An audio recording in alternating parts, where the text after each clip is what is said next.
It doesn't have to be this way. Andre Henry. Bending, Not Breaking. A super important mini episode.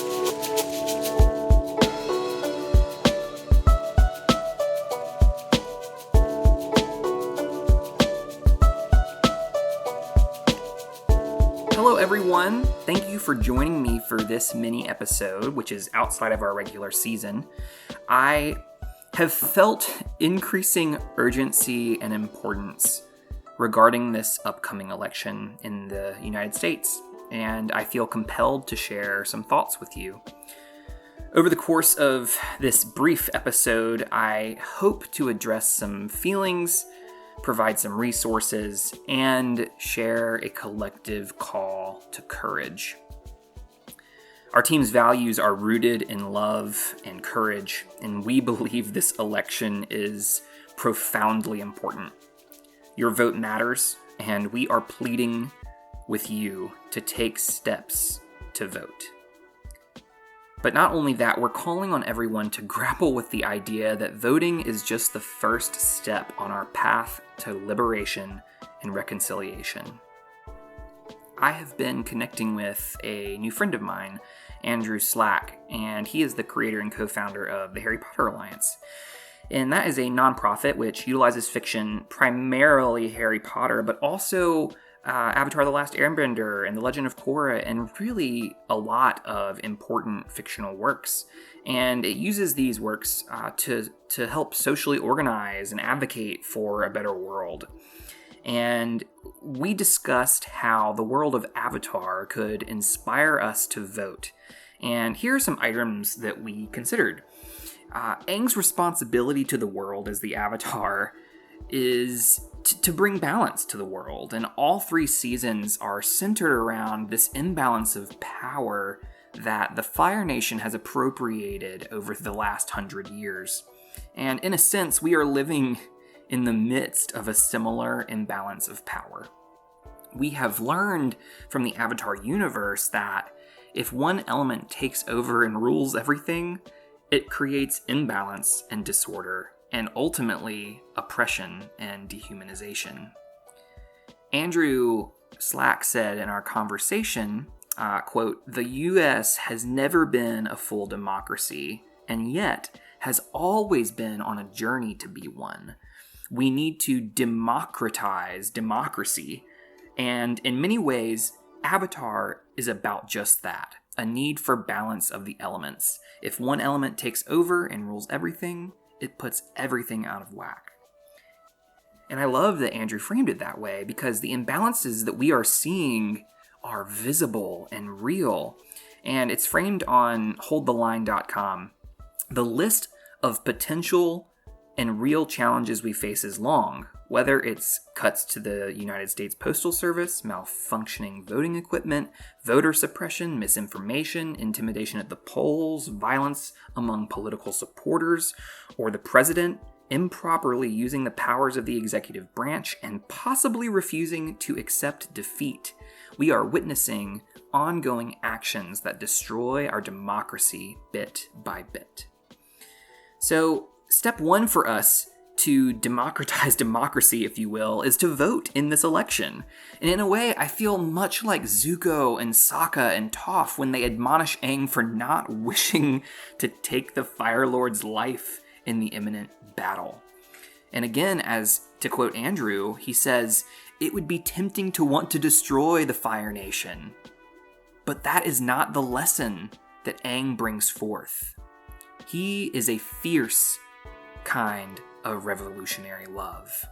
His is revolutionary love. And the answer is not found. The power is not found in vanquishing his opponents. Like Harry up against Voldemort, he disarms them. And I found Andrew's statement there to be just more than beautiful. It was hopeful. We can model this revolutionary love, as Andrew describes it, by voting in this election. We can disarm the powers that dehumanize us by using our voice, by voting. And again, Andrew provides a beautiful call to action. He wrote, "It all comes down to the way Aang cared. Obama would often say, yes, we can. Well, now we need to say, yes, we care. Because in this moment, with a so-called president who kidnaps children, and where the First Lady wears a jacket that states, I don't really care, do you? The answer is yes, we care. Joe Biden cares. We care. Joe and Kamala are not saviors. The American people are the savior. We need to be represented to show that we care, and to embrace the fact that in this era, caring itself has become a radical act. It doesn't matter what politics you have. If we care about anything or anyone, we need to vote. And frankly, we need to vote for Joe Biden and Kamala Harris.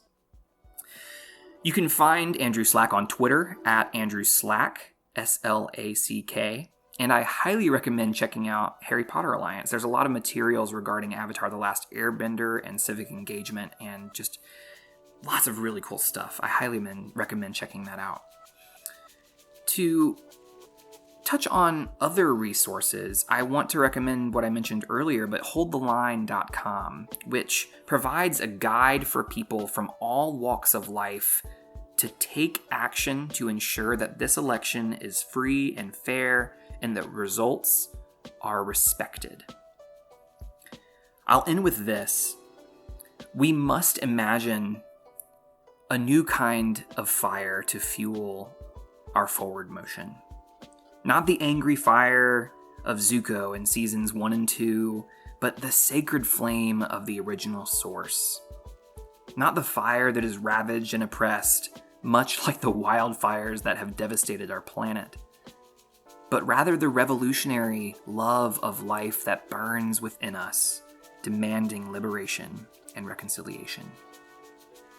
To end our time together, here is a blessing from John O'Donohue, titled In Praise of Fire. In the beginning, the Word was red, and the sound was thunder, and the wound and the unseen spilled forth the red weather of being. In the name of fire, the flame and the light, praise the pure presence of fire that burns from within, without thought of time. The hunger of fire has no need for the reliquary of the future. It adores the eros of now, where the memory of the earth in flames that lick and drink the air is made to release its long-enduring forms in a powder of ashes left for the wind to decipher. As air intensifies the hunger of fire, may the thought of death breathe new urgency into our love of life. As fire cleanses dross, may the flame of passion burn away what is false. As short as the time from spark to flame, so brief may the distance be between heart and being. May we discover beneath our fear embers of anger to kindle justice. May courage cause our lives to flame in the name of fire, and the flame and the light. Until next time, be well and do good.